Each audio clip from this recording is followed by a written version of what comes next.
The massive alien ship moved slowly through space toward the red planet that all galactic maps marked with warning symbols. Commander Vexathon stood on the bridge of the Harmony's edge and looked at the readings with growing confusion.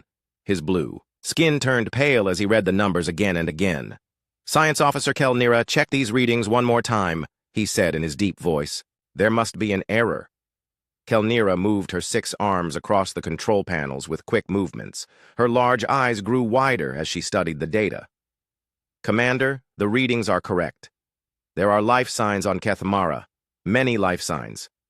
The bridge fell silent except for the soft hum of the ship's engines. Every member of the crew knew what Kethmara meant. It was the Death World, the planet that killed everything that tried to live on it.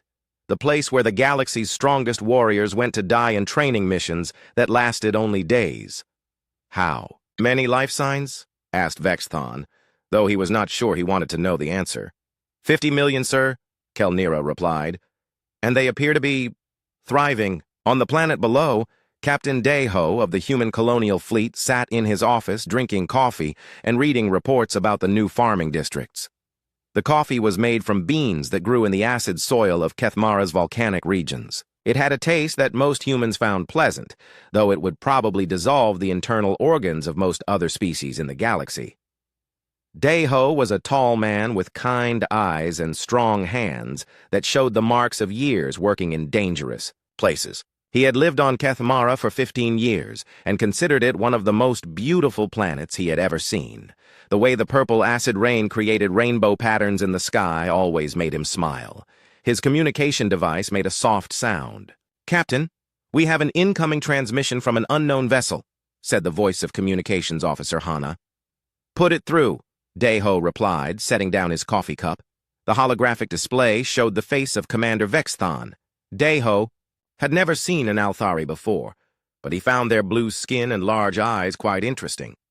He smiled and raised his hand in a friendly greeting. "Hello there," Deho said in a warm voice. "Welcome to Kethmara. I'm Captain Deho of the Terran Colonial Fleet. How can we help you today?" Vexthon stared at the human for several long moments. The universal translator was working, but the words made no sense. Colonial Fleet? On Kethmara? We are conducting a standard survey of this quarantined system.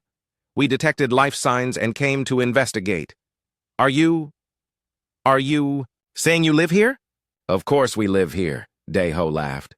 "This is our home. We've been here for about 30 years now. Built quite a nice civilization, if I do say so myself. Would you like to come down for a visit? I can have Dr. Boram meet you at the main landing platform." The silence on the alien bridge stretched so long that Deho wondered if the transmission had been lost. Finally, Vexthon spoke again, his voice shaking slightly. You have a landing platform? On Kethmara?" "Several, actually," Deho replied. "We have 3 major spaceports and about 20 smaller ones scattered across the continents. The main one is in New Seoul, our capital city. It's built right in the caldera of Mount Fury. Beautiful view of the lava flows from there." Dr. Boram was in her laboratory when she received the call from Captain Deho. She was a small woman with bright eyes and quick hands, and she had spent most of her adult life studying the unique life forms of Kethmara. She loved her work and found the planet's creatures endlessly fascinating. "Aliens?" she said into her communicator. "Real aliens? How exciting! I'll meet them at the platform right away."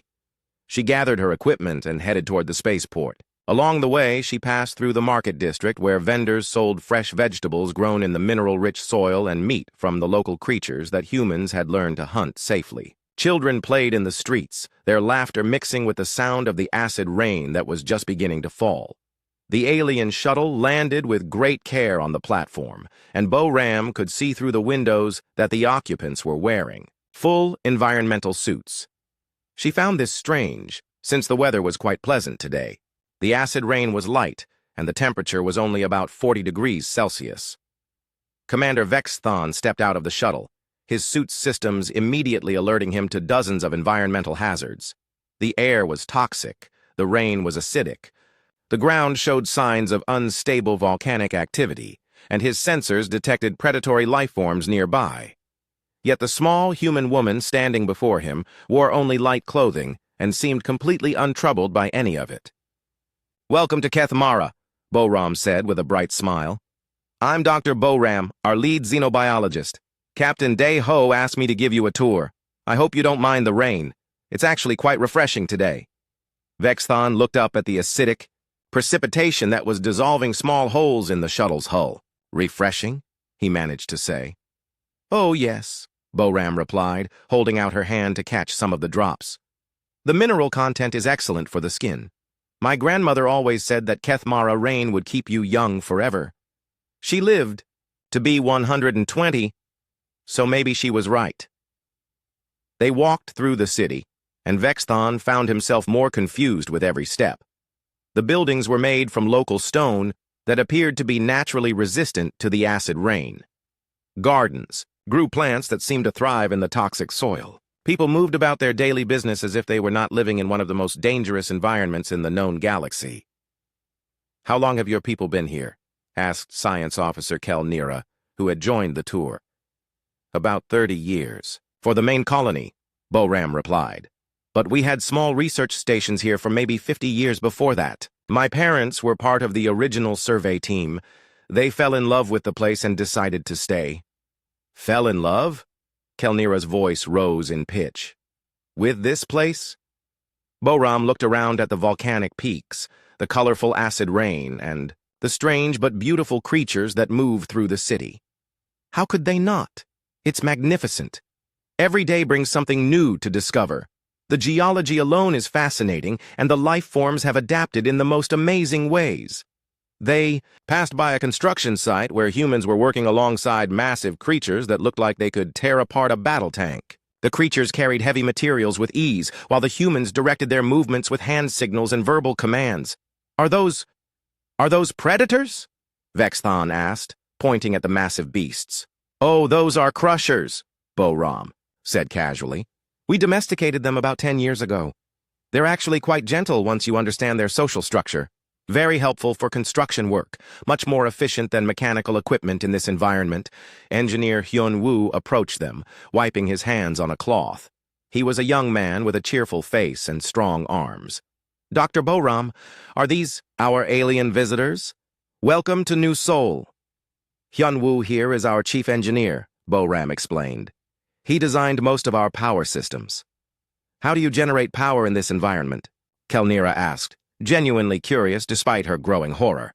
Hyun-woo's face lit up with enthusiasm. "The atmospheric composition is perfect for our plasma collectors. We also tap into the geothermal activity from the volcanic systems. The planet basically provides unlimited clean energy. It's amazing what you can do when you work with the environment instead of against it." "Work with it," Vexthon repeated weakly. "Sure," Hyun-woo said. "Kethmara wants to give us everything we need. We just had to learn how to accept it. The acid rain provides minerals for our farms. The volcanic activity gives us power and building. Materials and the local creatures help us with heavy work. It's like the planet was designed for us." As they continued the tour, Boram showed them the residential districts where families lived in comfortable homes, the schools where children learned about their unique world, and the recreational areas where people came to relax after work. Everything seemed so normal, so peaceful, so impossible. "Dr. Boram," Vexthon said as they reached the end of the tour, "I must ask you something. Do you consider this planet dangerous?" Boram thought for a moment. "Well, you have to be careful, of course. The acid rain can sting if you stay out in it too long without protection, and some of the creatures can be aggressive if you don't approach them properly. But dangerous? Not really. My 8-year-old daughter walks to school by herself every day. It's quite safe here." Vexathon looked at the environmental readings on his suit one more time. Every sensor screamed that this place would kill him within minutes if his life support failed. Yet this human woman spoke of it like a peaceful garden world. "We should return to our ship," he said finally. "We need to process what we have learned today." "Of course," Boram replied. "You're welcome to stay as long as you like. We don't get many visitors from off-world, so this has been a real treat for us." As the alien shuttle lifted off from the platform, Vexthon sat in stunned silence. Everything he thought he knew about survival, about what was possible for intelligent life, had been turned upside down in the course of a single afternoon. "Commander," Kelnira said quietly, "what do we put in our report?" Vexthon watched the city of Nu Sol grow smaller below them, its lights twinkling peacefully in the toxic rain. I havena. 3 days later, the Harmony's edge was joined by 6 other ships from different species across the galaxy. Word of the impossible discovery had spread quickly through diplomatic channels, and now representatives from the Zephyrian Empire, the Crystalline Collective, and 4 other major galactic powers had come to see for themselves. Governor Min Jun stood in his office overlooking the city of New Seoul and smiled as he watched the alien shuttles descend toward the main spaceport. He was an older man with gray hair and laugh lines around his eyes, and he had been elected governor of Kethmara 3 times because the colonists trusted his calm wisdom and practical approach to problems. "This is quite exciting," he said to his aide, a young woman named Ji Yun. "We haven't had this many off-world visitors since the founding celebration 20 years ago." Ji Yun looked through the window at the alien vessels. "Do you think they're here to cause trouble, Governor?" "I doubt it," Min Jun replied. "Dr. Boram said they seemed more confused than hostile. I think they just want to understand how we live here." He put on his best formal jacket, the one he wore for important colony meetings, and headed down to meet their guests. The spaceport was busy with activity as the various alien delegations emerged from their heavily shielded shuttles. All of them wore environmental suits that looked like they could survive a direct hit from military weapons. "Welcome to Kethmara," Min Jun said in his warm, practiced voice. "I'm Governor Min Jun, and I'm honored to show you our home." The delegation leaders introduced themselves with names that the universal translators struggled to pronounce correctly. There was Commander Vexthon, whom Min Jun had already met through video communication, along with Admiral Kexivor of the Zephyrians, Collective Node Zixthal of the Crystallines, and several others whose species Min Jun had only read about in Galactic database files. "Governor Min Jun," Admiral Kexivor said through his translator, "we must express our concern for your people's safety. Our sensors indicate that this planet presents extreme hazards that should be fatal to most known life forms." Min Jun nodded, thoughtfully. "I understand your concern, Admiral. Kethmara can certainly be challenging for newcomers. That's why we've prepared a comprehensive tour to show you how we've adapted to our environment. I think you'll find it quite interesting." The first stop was the agricultural district, where Dr. Jamin was waiting to explain their farming methods. Jamin was a tall, enthusiastic geologist who had spent 15 years studying Kethmara's unique soil composition. He greeted the aliens with the same excitement he showed when discussing his favorite rock formations. "The soil here is absolutely remarkable," Jamin said, kneeling down to pick up a handful of the dark, mineral-rich earth. "The volcanic activity creates a perfect blend of nutrients, and the acid rain adds just the right chemical balance for our crops." Several of the aliens stepped back as Jamin handled the soil with his bare hands. Their environmental sensors indicated that the dirt contained compounds that would burn through most organic materials. "Is that safe to touch?" asked Collective Node Zixthal, whose crystalline form shifted colors to indicate distress. "Oh, absolutely," Jamin replied. "The minerals are actually good for your skin. Many of our people use soil masks as part of their beauty routine." They walked through the farming areas where So Young, the agricultural coordinator, showed them the crops that grew in neat rows under the alien sky. So Young was a practical woman with dirt under her fingernails and a smile that never seemed to fade, even when explaining the most challenging aspects of farming on Kethmara. "These purple vegetables here are called Kethmara turnips," So Young explained, pulling one from the ground. "They absorb the acid from the soil and convert it into natural sugars. They're actually quite sweet. Would anyone like to try one?" The silence from the alien delegation was so complete that So Young wondered if the universal translators had stopped working. Finally, Commander Vexthon spoke in a strangled voice. You eat food grown in that soil? Of course, So Young laughed. Where else would we grow it? The soil here produces the most nutritious vegetables we've ever encountered. These turnips have 3 times the vitamin content of anything we could grow on Earth. She took a bite of the raw turnip and chewed it thoughtfully. This is a particularly good batch. The recent acid rain gave them extra flavor. The agricultural tour continued with So Young showing them the grain fields, the fruit orchards, and the livestock areas where various Earth animals had adapted to the local environment. The aliens watched in growing amazement as cows grazed peacefully on grass that their sensors said should dissolve organic tissue on contact. The animals actually seem healthier here than they were on Earth, So Young mentioned casually. Something about the mineral content in the water makes their coats shinier and their milk more nutritious. The next stop was the Wildlife Management Center, where Dong Hyun was waiting with some of the local creatures that humans had learned to work with. Dong Hyun was a quiet man with steady hands and infinite patience, qualities that had made him exceptionally good at understanding the behavior of Kethmara's more aggressive life forms. "This is Buddy," Dong Hyun said, gesturing to a creature that looked like a cross between a bear and a tank. "He's one of our construction supervisors." Buddy stood 3 meters tall and had claws that could tear through steel. His hide was covered in natural armor plating, and his eyes glowed with a predatory intelligence that made several aliens instinctively reach for weapons they did not carry. "Construction supervisor?" Admiral Kexvor managed to ask. "Buddy here can lift about 20 tons without breaking a sweat," Dong Hyun explained, scratching the massive creature behind what might have been ears. "He's also really good at following complex instructions. Aren't you, boy?" Buddy made a sound that was somewhere between a purr and a growl and nuzzled against Dong Hyun's shoulder with surprising gentleness. "We have about 200 of these. Fellows working on various projects around the colony," Dong Hyun continued. "They're much more efficient than mechanical equipment, and they actually enjoy the work. Plus, they don't need fuel or maintenance, just regular meals and some scratching. Behind the ears, what do they eat?"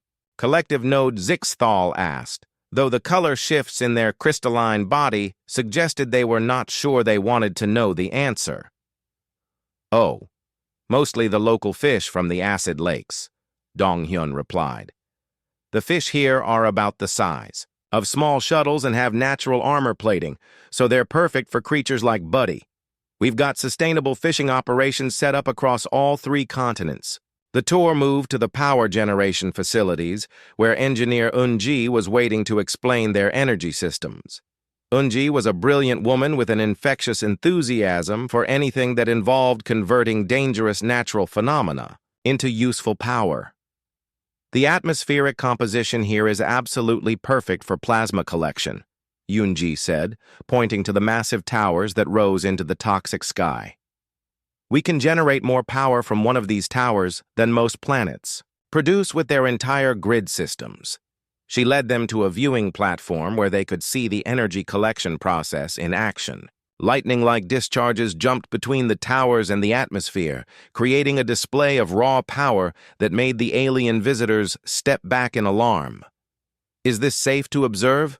Commander Vex Thon asked, noting that his radiation detectors were registering levels that should be instantly fatal. "Perfectly safe," Eunji assured him. "The energy field actually creates a protective barrier around the platform. Some of our people come here for romantic dates because the light show is so beautiful." As if to prove her point, a young couple walked past them holding hands and gazing up at the electrical display with obvious delight. "We also tap into the geothermal systems," Eunji continued, leading them to another section of the facility. "The volcanic activity provides unlimited thermal energy, and the mineral springs create natural power cells.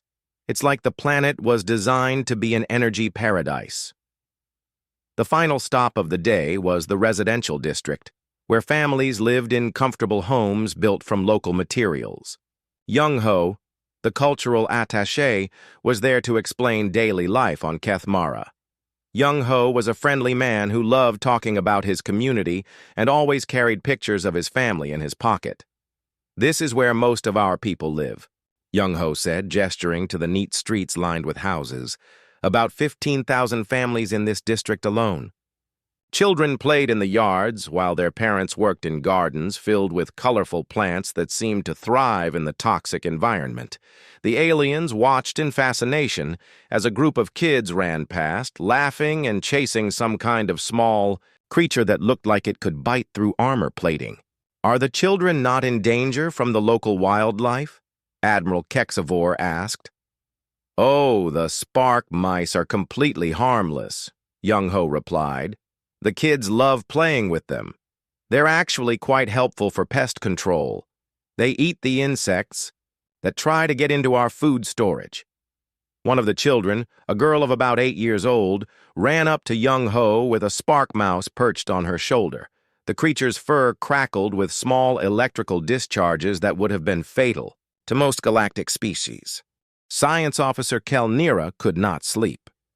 For 3 days, she had been analyzing the data from their visit to the human colony, and nothing made sense.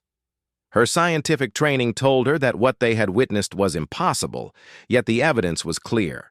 The humans were not just surviving on Kethamara, they were thriving in ways that defied every known law of biology. She requested a private meeting with the human leadership to conduct biological studies. Commander Vexthon agreed, hoping that science might provide answers where observation had only deepened the mystery. Dr. Haiwan was delighted to receive the request. She was the chief medical officer for the colony, a small woman with bright eyes and gentle hands who had spent her career studying human adaptation to extreme environments. The chance to share her knowledge with alien scientists excited her, more than any discovery she had made in 20 years of research. "Please, come in," Hewan said as Kelnira and her team arrived at the medical center. "I've prepared everything you might need for your studies. We're all very curious to learn what you find." Kelnira had expected to find humans enhanced with technological implants or genetically modified for survival in impossible conditions. Instead, the medical examinations revealed something that made no sense at all. The humans were completely natural. "These readings cannot be correct," Kelnira said, studying the biological scans for the 5th time. "Your people show no signs of artificial enhancement, no genetic modification, no technological augmentation. How is this possible?" Dr. Haiwan smiled and gestured to a comfortable chair where they could talk. "Would you like some tea? It's made from local herbs that we found help with digestion." Kelnira looked at the steaming cup with suspicion. Her scanners indicated that the liquid contained several compounds that should be toxic to organic life. "Is it safe?" "Perfectly safe," Haiwan assured her. "In fact, it's quite good for you. The minerals help strengthen bones and improve circulation." As Kelnira reluctantly sipped the tea, which tasted surprisingly pleasant despite its alarming chemical composition, Haiwan began to explain human biology and evolution. "The key to understanding us," Haiwan said, "is understanding where we came from. Earth was not a gentle world.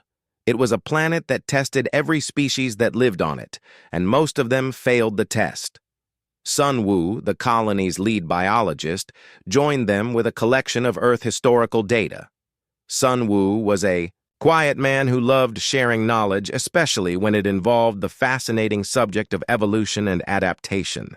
"Dr. Haiwan is being modest," Sun Wu said, activating a holographic display.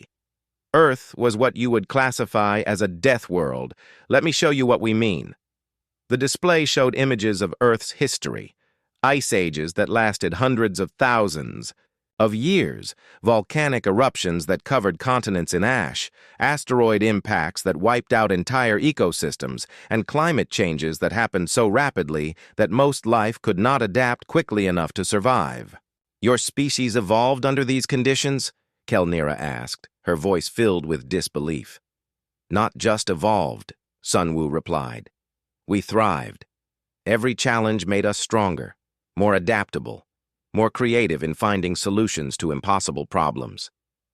The display shifted to show early human ancestors, small creatures living in environments that would challenge the survival skills of modern galactic military forces. They watched as these early humans learned to use fire, developed tools, and began to modify their environment instead of simply adapting to it. The Ice Ages were particularly important, Dr. Haiwan explained. For millions of years, our ancestors lived in conditions where the temperature could drop below the freezing point of water for months at a time.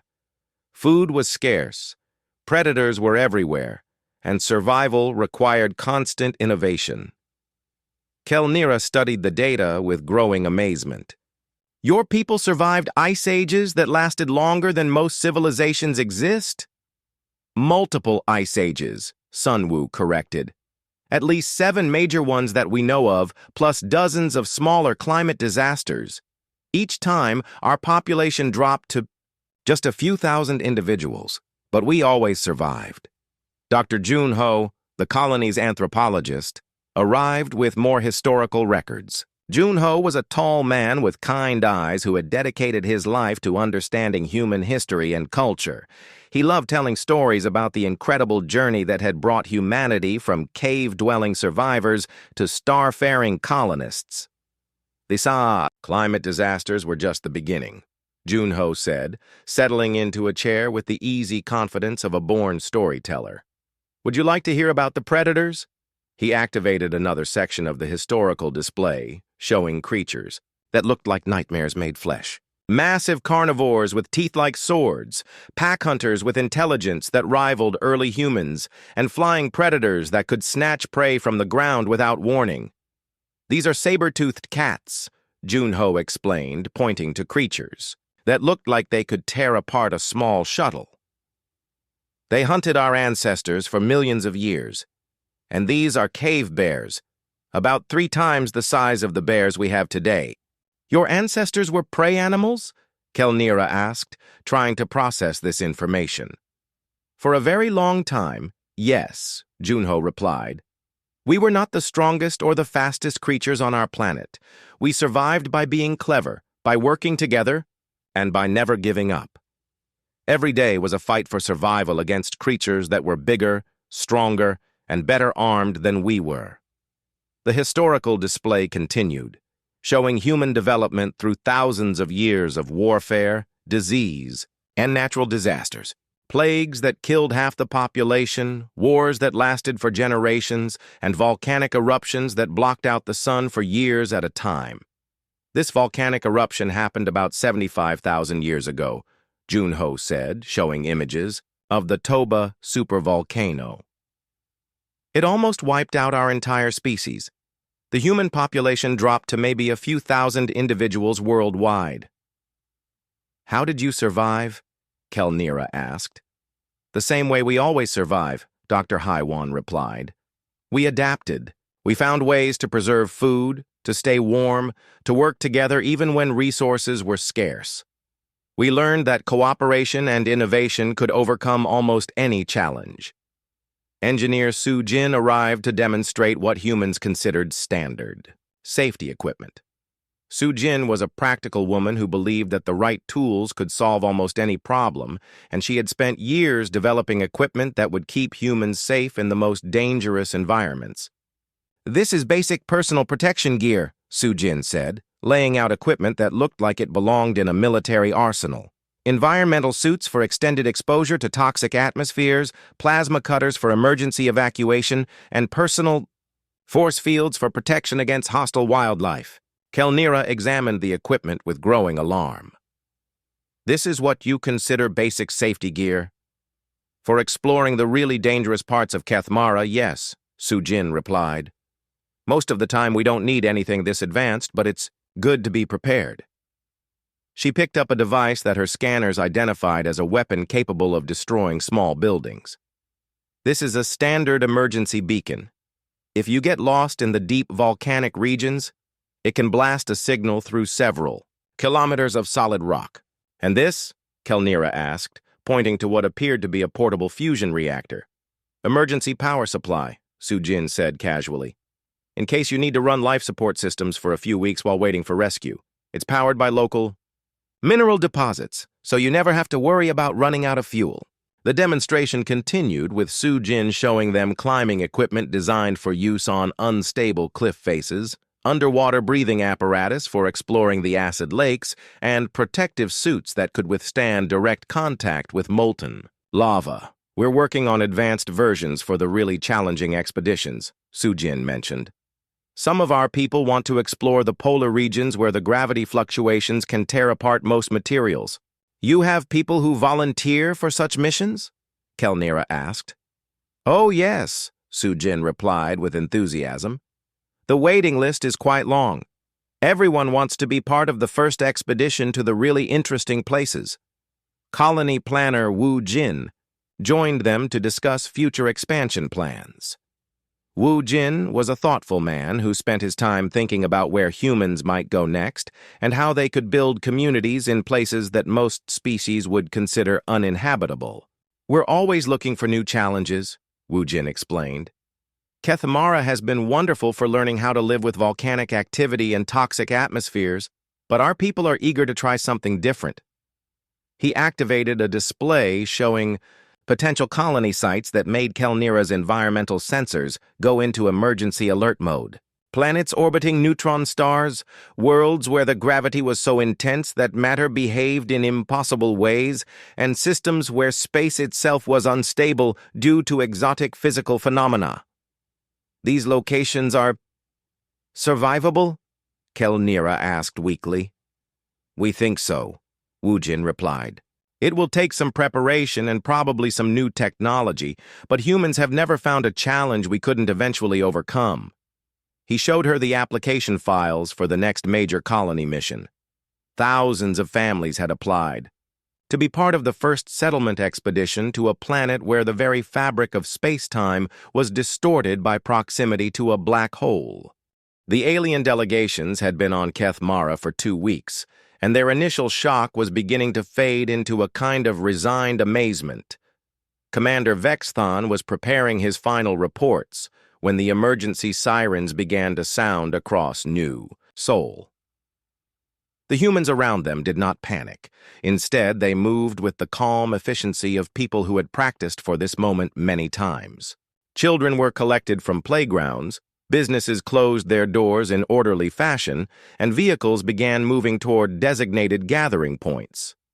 Emergency Coordinator Tae-hyun appeared on every communication screen throughout the city. Tae-hyun was a steady man with gray hair and calm eyes who had managed crisis situations for most of his adult life. His voice carried the authority of someone who knew exactly what needed to be done. "Attention all residents," Tae-hyun announced. "We have a code orange situation developing in the southern continent. This is not a drill. All residents of affected zones should proceed to evacuation points immediately. This is a precautionary measure only. Estimated duration of evacuation is 3 months. Commander Vexathon felt his heart skip a beat. Code Orange was a classification he had never heard before, but the calm way the humans were responding suggested this was not their most serious emergency level. 3 months? He said to Governor Min-jun, who had appeared beside them. What kind of emergency requires a 3-month evacuation? Mining accident, Min-jun replied with the matter-of-fact tone of someone discussing the weather. We hit an unstable quantum layer yesterday, and our geological team thinks it might cause some problems. Dr. Kelnira's scientific curiosity overcame her growing sense of dread. What kind of problems? Oh, the usual, Min-jun said. Gravitational anomalies, temporal distortions, occasional reality breakdowns. Nothing too serious, but we figured it would be safer to move people out of the affected area until things stabilize. Vexthon stared at the human governor for several long seconds. Reality breakdowns? Well, localized ones, Min-jun clarified. The quantum cascade should only affect about 1 million square kilometers. Most of our people live outside that zone anyway. Admiral Kexavor of the Zephyrians stepped forward. his environmental suit's systems already calculating evacuation requirements. Governor Min Jun, the Galactic Federation offers all available resources for emergency evacuation. We have ships capable of transporting your entire population to safety within hours. Min Jun smiled gratefully. That's very kind of you, Admiral, but we have everything under control. This isn't our first quantum cascade event. Not your first? Collective Node Zixthal's crystalline form shifted through several shades of alarmed colors. How many times has this happened? This is the fourth one in 30 years, Min Jun replied. The first two were much smaller, and the third one actually created some interesting seasonal weather patterns that our meteorologists still study. Disaster. Coordinator Insu joined them, carrying a tablet filled with evacuation data. Insu was an efficient woman who approached crisis management with the same systematic precision that other people applied to organizing their closets. She had coordinated evacuations on 6 different worlds and considered the logistical challenges to be among her favorite professional challenges. Governor, we're ahead of schedule, Insu reported. 400,000 people relocated in the first 18 hours. The remaining 100,000 should be clear of the affected zone by tomorrow evening. Excellent work, Min Jun replied. Any problems with the temporary housing? A few complaints about overcrowding, Insu said with a slight smile. Some families are having to share facilities that are only rated for temperatures up to 60 degrees Celsius. We've had to set up additional cooling systems. Vexthon's environmental suit began displaying warnings about the temperature readings Insu had mentioned. 60 degrees Celsius is overcrowding? Well, it gets uncomfortable when you're trying to sleep, Insu explained. Most of our people prefer it a bit cooler for extended stays. We try to keep the temporary shelters around 45 degrees for optimal comfort. Chief Engineer Sung Ho arrived with the latest geological reports. Sung Ho was a tall man with steady hands and the kind of calm confidence that came from solving impossible technical problems on a regular basis. He had been monitoring the quantum cascade since it began and had a better understanding than anyone of what they were dealing with. The cascade is expanding faster than our initial projections, Sung Ho reported. We're looking at full temporal distortion across the affected zone within 72 hours. How severe? Min Jun asked. Time differential of about 3 to 1, Sung Ho replied. 3 hours inside the zone for every hour outside. The gravitational effects will be more complex. Some areas might experience reverse gravity, others could see gravity wells strong enough to compress matter. Admiral Kexavor's translator struggled with the technical terms. Are you saying that time itself will be distorted? Locally, yes, Sung Ho confirmed. The quantum layer we hit contains some exotic matter that doesn't interact normally with space-time. When it destabilizes, it creates pockets where physics behaves differently. And you consider this a routine emergency? Collective Node Zixthal asked, their crystalline form now cycling through colors that had no equivalent in any known emotional spectrum. Well, routine might be a strong word, Min Jun admitted, but we've dealt with similar situations before. The key is just to give the exotic matter time to settle into a stable configuration. Weather Coordinator Sungmin joined the group with atmospheric data that made the alien visitors step backward in alarm. Sungmin was a cheerful man who found beauty in the most violent natural phenomena and had made a career of predicting weather, patterns that would terrify most galactic meteorologists. The temporal distortions are creating some fascinating atmospheric effects, Sungmin reported enthusiastically. We're seeing cloud formations that exist in multiple time streams simultaneously, and some areas where it's raining upward due to the gravity fluctuations. Is this dangerous for the evacuation? Insu asked. Not at all, Sungmin replied. The atmospheric effects are actually quite stable. Some of our weather enthusiasts have requested permission to stay in the outer zones to observe the phenomena. Weather enthusiasts? Vexthon asked weakly. People who enjoy studying unusual meteorological events, Sungmin explained. We have quite a few of them in the colony. They're always excited when something interesting happens with the weather patterns. As they watched, vehicles continued to move through the city in orderly lines, carrying families and their possessions toward the safe zones. The aliens noticed that the humans were not fleeing in panic, but rather treating the evacuation like a planned community event. Children played games during the transport, adults chatted with neighbors, and everyone seemed to view the situation as an inconvenience rather than a catastrophe. "How are your people so calm about this?" Dr. Kelnira asked, watching a group of teenagers laughing as they loaded their belongings into a transport vehicle. "Experience, mostly," Minjun replied. "We've been through evacuations before, and we know our emergency teams are competent. Plus, most of our people see this as an opportunity to explore different parts of the planet while we wait for the cascade to stabilize." Research Director Ji-won approached with a request that made the aliens question whether humans understood the concept of danger at all. Ji-won was a brilliant scientist who saw every crisis as a learning opportunity and every disaster as a chance to advance human knowledge. "Governor, we'd like permission to establish a monitoring station in the outer edge of the affected zone," Ji-won said. "This is an unprecedented opportunity to study quantum cascade effects in real time." "How many people would be involved?" Minjun asked. "Just 12 researchers and about 50 volunteers from the general population," Ji-won replied, "all experienced in extreme environment operations." "Volunteers?" Admiral Kexvor interrupted. "You have civilians volunteering to stay in an area experiencing reality breakdowns?" "Oh yes," Ji-won said with enthusiasm. "We had over 300 applications in the first 6 hours.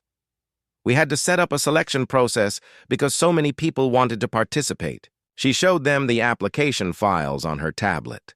Families with children had applied to stay and observe the temporal effects. Elderly couples wanted to experience the gravity anomalies, and several artists had requested permission to create works inspired by the quantum distortions. "What about safety?" Collective Node Zixthal asked. "We'll have full safety protocols in place," Ji-won assured them. "Emergency shelters rated for exotic physics effects, quantum-stable communication, systems and evacuation procedures if anything becomes truly dangerous." "Truly dangerous," Vexthon repeated. "More dangerous than reality breaking down?" "Well, the reality effects are localized and temporary," Ji-won explained. "Truly dangerous would be something like a cascade that affects the fundamental constants of physics across multiple star systems." As the evacuation continued, the aliens watched human children playing games that involved jumping between areas with different gravitational effects, teenagers using the temporal distortions to create art projects that existed in multiple time streams, and adults treating the entire situation like an extended camping trip in an exotic location. 6 months later, Commander Vexthon stood before the assembled Galactic Council in the Great Chamber on Zentari Prime. Representatives from 237 species filled the circular hall, their various forms creating a rainbow of colors, shapes, and sizes that represented the diversity of intelligent life in the galaxy. Vexthon had spent weeks preparing his report, and he still was not sure that words existed in any language to properly describe what they had discovered. On Kethmara, the data files he carried contained information that would fundamentally change how the galaxy understood survival, adaptation, and what it meant to thrive in hostile environments. "Honored delegates," Vexthon began, his voice carrying clearly. "Through the chamber's acoustic systems, I present the findings of our investigation into the human colony on the world designated Kethmara." The chamber fell silent. Every delegate knew of the legendary Death World, and many had heard rumors of the impossible discovery that had been made there. "Our investigation has determined that humanity should be reclassified from emerging species to apex survival specialists," Vexthon continued. "Furthermore, we recommend that any planet or environment that humans describe as uninhabitable should be immediately classified as a galactic hazard zone." Murmurs of confusion and disbelief rippled through the chamber. Delegate Korthak of the Rigelian Consortium raised a tentacle in question. Commander Vexithon, are you suggesting that these humans pose a threat to galactic security?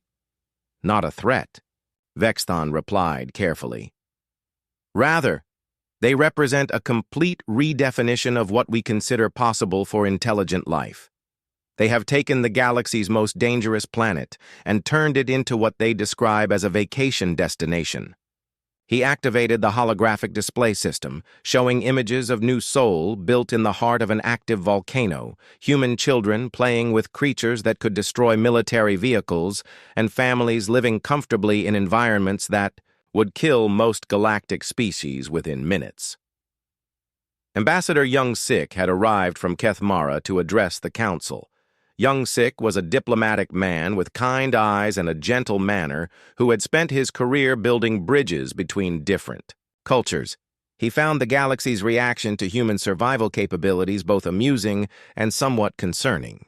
"Honorable delegates," Young Sik said in his calm, measured voice, "I want to assure you that humanity has no intention of threatening galactic peace. We are simply living in the environments that feel comfortable to us." Comfortable? Delegate. Zixmore of the hegemony states, their gaseous form shifting with agitation. Your people live in conditions that we use to execute our worst criminals. Young Sik smiled gently. I understand your confusion. What you see as hostile, we see as home. Our species evolved in challenging conditions, and we have learned to find beauty and opportunity in places that others might find frightening. The ad display showed footage of human agricultural operations using acid rain for irrigation, power plants that harvested energy from atmospheric toxins, and construction projects that used tame predators as living machinery. Economic advisor He Jin had established trade relationships that were revolutionizing galactic commerce. He Jin was a practical woman who understood that the galaxy's amazement at human survival capabilities could be turned into profitable relationships for everyone involved. Human survival equipment has become the most sought-after technology in galactic markets, He Jin reported via subspace communication from the Kethmara Trade Center. What we consider basic safety gear is being purchased by galactic military forces as advanced assault equipment. She showed transaction records that made several delegates gasp. Human camping gear was selling for prices normally associated with military-grade weapons systems. Human comfort food grown in toxic soil was being purchased by wealthy collectors as the galaxy's most expensive cuisine. We have established training programs for species who wish to learn human survival techniques, He Jin continued. The waiting list currently extends to approximately 47 years for basic courses. Cultural Exchange Director Myung-ho had been documenting the galaxy's reaction to human entertainment and lifestyle content. Myung-ho was a cheerful man who loved sharing human culture and was amazed by how much interest other species showed in the most ordinary aspects of human life. Human relaxation videos have become extremely popular across the galaxy, Myung-ho reported. Footage of human families having picnics in volcanic regions is being used by galactic military academies as psychological endurance training. Display showed view counts that reached into the billions for videos of human children playing in acid rain, elderly humans gardening in toxic soil, and couples taking romantic walks through environments that most species would consider hell itself. We've also had requests to establish cultural exchange programs, Myung-ho added. Several species want to send observers to learn how humans maintain such positive attitudes while living in catastrophic conditions. Dr. Kelnira presented the biological findings that had shaken the scientific community across the galaxy. Her research had been verified by xenobiologists from dozens of different species, all of whom had reached the same impossible conclusion. Humans show no signs of technological enhancement or genetic modification, Dr. Kelnira reported. They are the natural product of evolution on a world that should be classified as more dangerous than Kethmara itself. She displayed comparative Environmental data that made several delegates evacuate their breathing apparatus in shock. Earth's historical record showed ice ages, mass extinctions, supervolcanic eruptions, and predator populations that would have challenged the survival of most galactic civilizations. Earth subjected every generation of humans to survival challenges that exceed our current military training protocols, Dr. Kel-Nira continued. What we consider extreme survival conditions, they consider normal environmental variation. Captain Deho appeared via holographic communication to address questions about human expansion plans. Deho stood in his office overlooking the thriving city of New Seoul, looking relaxed and content despite the fact that he was surrounded by enough environmental hazards to power a small space station. "We appreciate the galaxy's interest in our way of life," Deho said warmly. "We're always happy to share our knowledge and help other species understand that challenging environments can become beautiful homes with the right approach." Delegate Morthak of the warrior clans asked the question that had been troubling military leaders across the galaxy. "Captain Deho, what environments do humans consider truly dangerous?" Deho thought for a moment, looking out at his city built in an active volcano. "Well, we're always looking for new challenges. Our exploration teams are currently investigating planets orbiting black holes where space-time distortion creates some interesting physics effects. You consider proximity to black holes to be interesting?" Delegate Morthak's voice rose several octaves. "The temporal effects are fascinating," Deho replied enthusiastically. "Our children are particularly excited about the possibility of experiencing time dilation and gravitational lensing effects firsthand." Chief Colonial Planner Sang Woo joined the communication to discuss humanity's expansion plans. Sang Woo was a visionary man who spent his time imagining where humans might build their next communities and how they could turn the galaxy's most hostile environments into thriving colonies. "We've received approval for our next major settlement project," Sang Woo announced.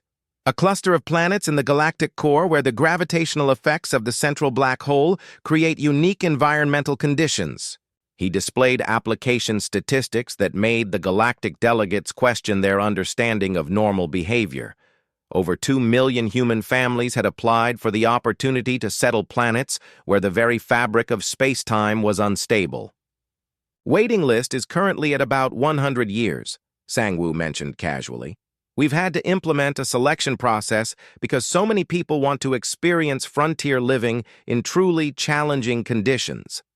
"What kind of challenges?" asked Delegate Vexithari of the Trade Federation, though her tone suggested she was not sure she wanted to know.